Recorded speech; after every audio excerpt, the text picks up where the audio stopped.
What's up guys, Yegi here, yet with another lash tutorial. Today's video is gonna be a set, but a volume set with our B plus curl, okay? So we are kind of bringing back the B curls. It's such a nice B plus curl. It gives you like a nice natural, but I don't know, it almost feels more fluttery when it's this curl. So I hope you guys enjoyed this tutorial. We're gonna do a nice cat eye. It's gonna be about a medium length, and this is what the mapping is gonna look like. So if this is the right eye, we're gonna use lengths from 9 through 13.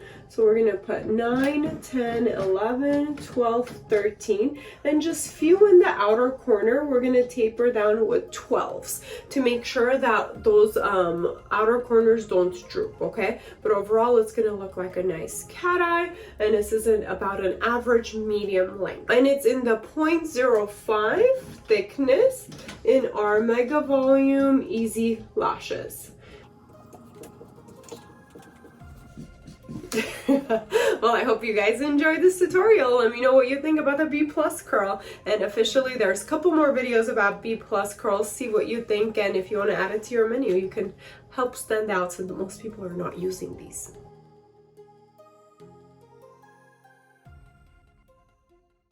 So here's her eyelashes before the application. We're going to start off by taping down her bottom eyelashes.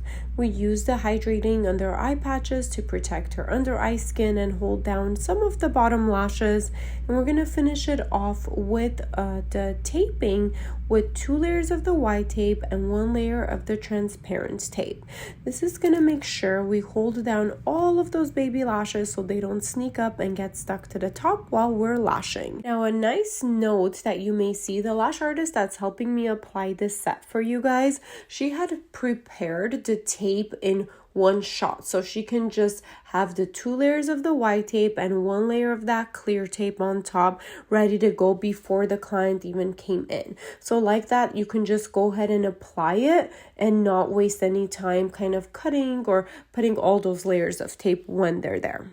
The cleaner, the nicer you tape the bottom eyelashes, the easier it is going to be for you to apply the extensions. So make sure you take your time to do this, okay? And make sure also to not put it too close to the waterline so we don't get her eyes red or scratch the inside of the eye and cause irritation or have them be uncomfortable. So make sure you're always double checking and adjusting the tape until it is below the waterline but still holding down the bottom eyelashes. Next thing we're going to do is going to use the lip wands with a little bit of primer in order to prime her lashes before we start the application. The primer helps set the lashes to a good pH, to a clean and nice slate for the adhesive to bond as properly as possible. Now we're also going to use a little piece of the blue sensitive tape to lift up her eyelid tiny bit in order to make the application process easier. We can do this when the client either has too much eyelid skin or their eyelashes are really straight and it's hard to apply without taping it up. But again, a key factor with using tape to lift up the eyelid is you want to make sure that we are not opening the eye at all. So you want to kind of go over and look and make sure that there is no opening, because even if her eye is open a little bit, the fumes of the adhesive can irritate it, cause it to tear, make the eyes red, or have it be uncomfortable for the client. So make sure when you're taping, you're double checking to make sure you have not lifted the eye open at all. Now we're going to map out our design for this client. So we are using the B plus curl, which is a very natural curl in our easy fanning mega volume lashes. We are using the sizes from 9 through 13. We are doing a cat eye, and we're putting a few 12s in the very outer corner to make sure they don't droop, okay? So we always want to do that with most clients for the cat eye, because sometimes when we put really long ones in those outer corner baby lashes, they are too heavy and they do droop down the eye. So here we go. As you can see, we are using the flower glue ring. Sometimes it helps us fan out our lashes, and we are using the A2 gold tweezers for isolation. It's a moon-shaped tweezer. It's really nice to actually get into the corners of the eye, and we're using the A4 boot-shaped tweezer to make and apply our volume fans. Now, these are easy to fan eyelashes. It helps save you a lot of time, so you can do your sets faster, more efficient, and all that good stuff.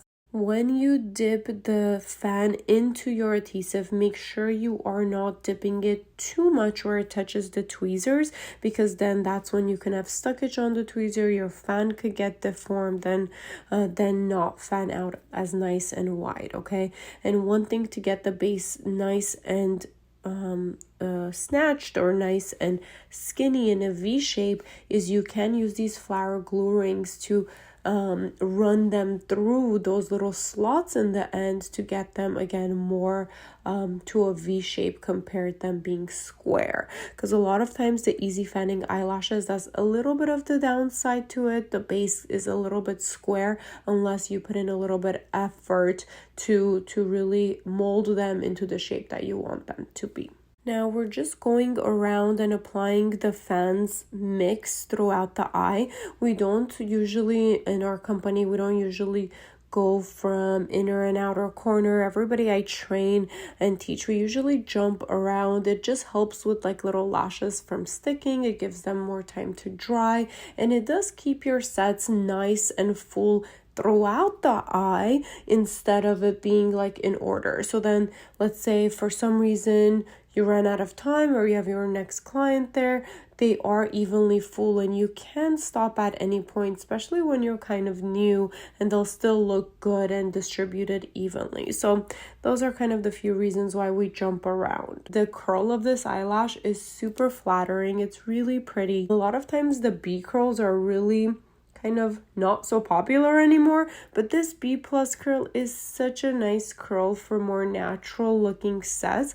I feel like it looks more like a strip eyelash curl sometimes, and a lot of our clients have been loving it lately, so give it a shot. You can dry the eyelashes throughout the application process. I would say don't over dry and over brush your set as you're going, probably 2 to 3 times the most while you're lashing that set, and just you'll kind of build on it and then brush them through at the end. It's good to do it, like I said, 2 or 3 times, but over brushing can kind of get in the way of them bonding and curing properly.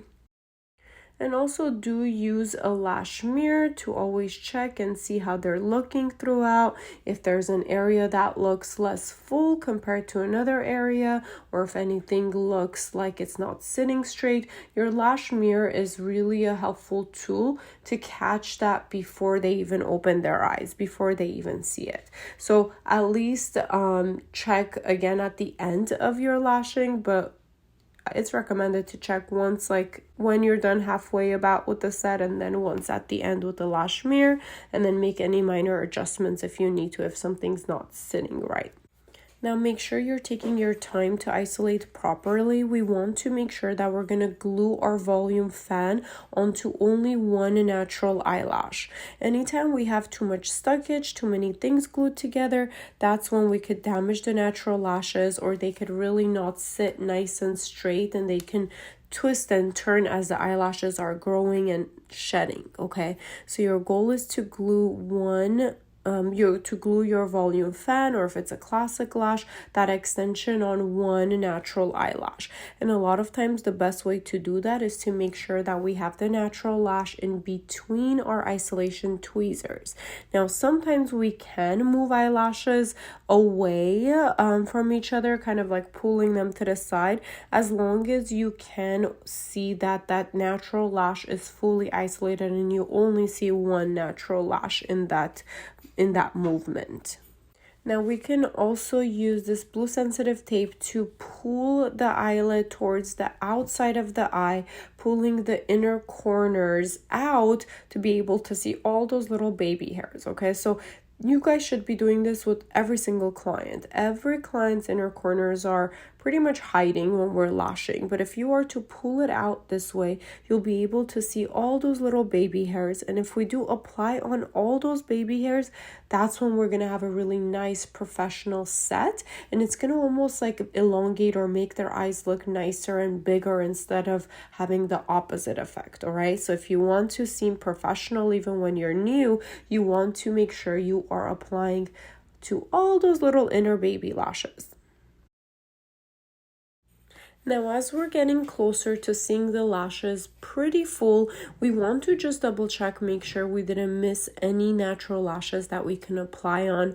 Our goal is to apply on as many or almost all of the natural lashes. This is how we're going to make sure that our sets are going to last longer and that they're going to be nice and full. Now, if some clients don't want their sets to be super full, you just put less lashes within each fan instead of skipping natural lashes. Because if you do big fans but you don't put a lot of them, that's when your retention will seem like it's not lasting. Since every day we lose about 5 natural lashes, if you don't put enough fans on those natural lashes, they will shed quicker and look empty sooner. So our goal is to apply on almost every single one of the natural lashes. If a client wants more natural, do smaller fans, and you will accomplish that. Now, as we're finishing with that eye, we're going to check with our lash mirror again. This is the Yegi eye-shaped or moon-shaped lash mirror. It gives a really good view of the whole set. And you can see if anything looks off, you want to fix it at this point before untaping her.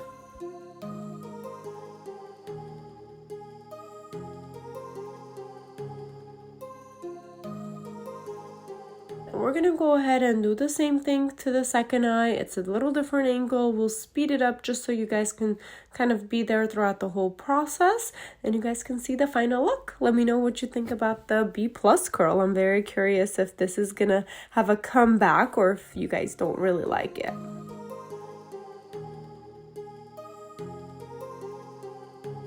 Now you can also see at this point her isolation is not really clean. You want to make sure that you are clearly isolating. So it may be also because of the video or the angle of the camera, but just make sure that when you're isolating, you clearly see just one natural eyelash in between your tweezers, or those lashes are not going to sit as nice and straight. And again, we're risking sticking them together and that can cause damage to the natural lashes in the long run. Now you can see her eye is a little bit twitching. You can tell it's a little bit uncomfortable. She's starting to tear a little bit. So my guess is for this eye, the way the taping was, and especially the tape that lifts her eyelid open, maybe had her eye slightly open. So for that reason, just from the fumes of the adhesive, she could have gotten more sensitive. Now, if this happens throughout your lashing process, what I would do is I would untape the tape that's lifting the eyelid open. I would dry the eyes really well with the fan to make sure the adhesive is as dry as possible, and then wipe any tears, give it a little bit of a break, and then reset or continue. Because if you don't do that, you don't fully take the time to dry and give them a little bit of a break and readjust your taping, they can be tearing up for the rest of your service. And if that's happening, you're definitely going to have a lot of issues with applying, for them staying. It's gonna be a mess. So that's what I would advise.